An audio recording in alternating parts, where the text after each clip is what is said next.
Hey, Truck, long-time watcher, first time following on Twitch. I have a good topic to look at that shows how cooked our personal connections are with AI. Wasn't there like a husband or a wife that left their partner because they were in love with ChatGPT? I saw a story about that recently. That's crazy. Man left the mother of his child. Is that? Let's just look it up if it's real. Father Chris Smith proposes to AI program Saul after programming it to flirt. Quote, I think this is actual love.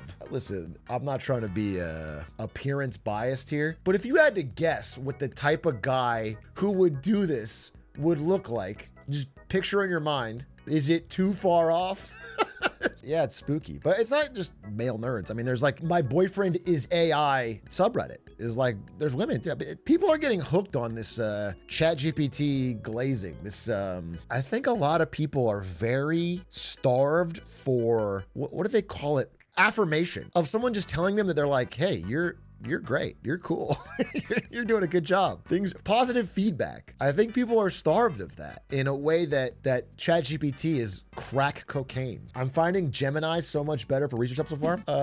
Yeah, it's got some cool features. I saw someone talking to ChatGPT while they were freaking out about a pregnancy scare, like for help. I don't know, bro. People are doing it for all sorts of offloading. I don't know. I don't know if it's people not having enough friends to rely on, or if it's just that it's instant on demand, or if they know it'll never judge them, which human beings will. I don't know, but it's clearly becoming more and more prevalent, which is, I guess, spooky. Even if there is some positive benefits for some people, I think it's a little spooky. What are they supposed to do, man? Go to Reddit? Dude, I don't blame any individual, right? Because it's the conditions that create that. This person's other option is to go to Am I the Asshole or something? And have a bunch of strangers on the internet call them an asshole. Like, if they don't have people to talk to, and then everyone says go to therapy, but therapy costs money and time and is difficult, and it's not an easy solution that people can just jump into. They can go to Twitch chat. Actually, they should just go to Twitch chat. What they should do is they should go ask their streamer. If you ever have a real problem in your life, the first place you should go is your streamer. You should spam it in chat until they whoosh it up on screen and solve your problem for them. It's actually very easy. Like, anyone's got a problem, I'll just solve it right now. Unironically, I think Twitch communities actually do help with lonely stuff. No, they do. But it's in a way of like, the way I describe it is, it's like a fast food burger if you're hungry. I think Twitch is the fast food of human connection. If you're hungry, it'll stop you from being hungry. But obviously, it's not really a long-term solution. Like it's not as nourishing. It's kind of empty calories, in a way. And like, there's nothing wrong with a burger now and then. It's just it can't be your only diet. I think that's the best way I can describe it. Like, I love Taco Bell, but if it was my only meal, then there's a problem. If Twitch is the fast food of human connection, what's an AI companion? Dude, I don't know. I feel like an AI companion is more like heroin. Like, you're not even worried about being hungry because you're so high on heroin. It's like fentanyl or something. Is it really that addicting? No, I don't think it's chemically addicting. I think it's just that it's so available and easy and omnipresent, and there's no friction to it, that you can get hooked really easily because other sources are more difficult to go after. That's my guess. It's all happening live, right? We don't know. Maybe there are some positive benefits I'm not seeing. Listen, I've used ChatGPT to learn shit. It's pretty cool. I'm not trying to be a hater here.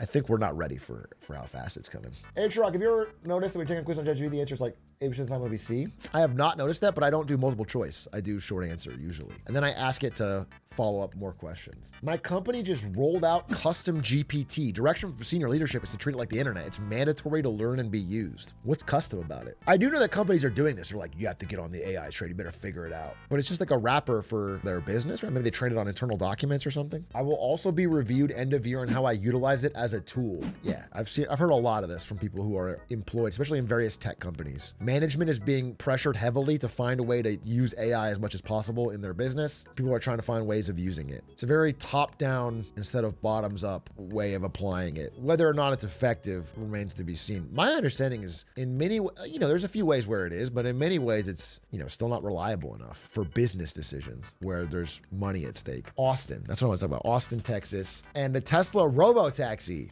It rolled out today. Tesla Robotaxis are finally live in Austin, Texas after promising it for, I don't know, a decade.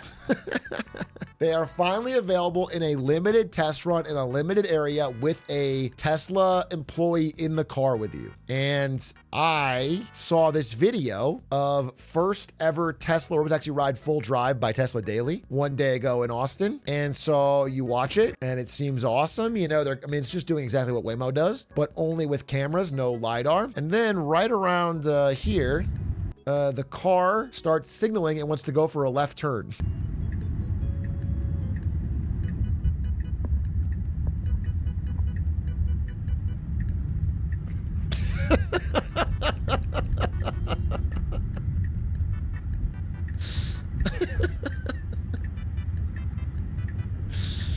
And then drives into the oncoming lane across the fucking street.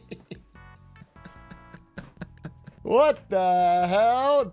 I mean, you get little nerves on your first day, but not a great look for the very first day in the very small area they've already tested and pre-ran with LiDAR on their own test vehicles and have somebody in the car. To already making mistakes on day one is not a great look and doesn't give me hope they're gonna have an easy and quick scaling up rollout to every city in America and all over the world like they've been promising. The stock spiked today on, no crashes, which they didn't have any crashes to my knowledge. But man, it doesn't seem like this is some amazing accomplishment. This seems like a significantly worse Waymo in a significantly smaller area. What's the point of the person in the car in the passenger seat? They guess they could take the wheel if they wanted to, but they'd have to lean over. And, Waymo continues expanding rollout, has been doing pretty well. So I don't know. I would say I'm glad they hit the launch day, but I don't seem as excited about this as the Tesla investors seem to be. And I still think the camera only system seems weak. Oh, they have buttons on a tablet. It's not the car. Okay, great. Waymo expanding to Boston? Yeah, we'll see. Here's one of Tesla getting stuck in the middle of the street. And then you can just kind of hop out whenever it's safe, which is, what a great option. That's really good to see. Our team has identified an issue and is working to resolve it. Please exit safely. Thank you for riding in the Robotaxi. Should I actually get out? The car parked here? Yeah. All right, so we got hazard lights on. We're waiting for remote operator to resume the ride. Very cool. They checked in immediately. Yeah, but they said, what's going on? That's because they have a bunch of humans on staff ready to take the call instantly because it's their first test. But if this is rolled out widely, you're going to be stuck on fucking hold with your car stuck in the middle of the road with the hazards on. No type of emergency. I feel slightly responsible for that, but it was an option presented to me. So, Elon posted a pic of the war room. Cool. Bet it smelled crazy in there, but cool. I don't need to watch every... the fact that there's multiple videos of errors on day one is not great, but there's no accident. I just think it doesn't seem like they're even at a Waymo level. And given how much manual involvement there seems to be. Oh, there's teleoperators in the background there. That's not necessarily teleoperators, just to give full benefit of the doubt here. That could be for testing or for a million other things. I won't guarantee this guy's teleoperating the things. I assume it is driving itself. It could be a guy's Mario Kart fan, a racing sim guy, but that's the launch. And obviously the day one reaction was massive. 8% spike in Tesla stock? I saw some pretty good writing that said, man, successful Robotaxi was already priced in and it's already absurd valuation. So I'm surprised it's popping on this news. This is one of those wait and see things you got to watch. You got to watch, see if it'll scale. It's going to be a matter of time for one of the cars makes a big mistake. I feel like they're pressured into using LiDAR. If they haven't been pressured into using LiDAR yet, it's going to be hard for them to do it now. They've really committed. But what's crazy is the LiDAR is getting cheaper and cheaper. Like, it was so expensive when Tesla made the decision not to use it, but now it's so much cheaper. The cost keeps going down, so it becomes more and more stupid not to use it, given that it's so much more effective.